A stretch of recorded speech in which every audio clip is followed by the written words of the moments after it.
Seed is the basis of agriculture worldwide. Also, Suryani in Indonesia sows the seeds, nurtures and cares for them until she can bring in the harvest. She feeds her family, puts a part of it aside for the next sowing season or to sell in the local market. That is their economic basis. In addition, she uses her knowledge to optimize the seeds so the plants adapt better and better on site, becoming more robust and more productive. Farmers like Suryani have developed countless plant varieties for generations. This diversity is the basis for breeding new varieties and thus the insurance for our future food security and nutrition. But this seed system is in danger. International seed companies are exerting pressure. They want states to protect their commercial seeds with a property right similar to a patent, the so-called plant variety protection.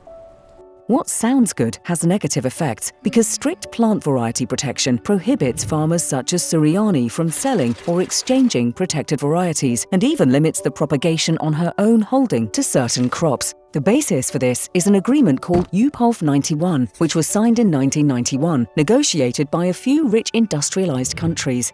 Industrialized countries such as the USA, the EU, Switzerland and Japan demand that developing countries introduce such a law and thus severely restrict free access to seeds.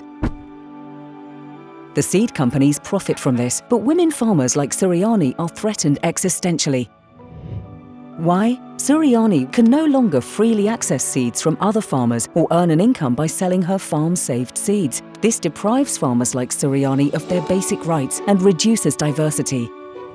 We must not allow that to happen. We therefore demand that rich, industrialized countries stop requiring strict plant variety protection based on UPOV in its free trade agreements. Developing countries should have full freedom to determine their plant varieties legislation because their food security depends on the practice of freely saving and using farm-saved seed, including that of Suryani.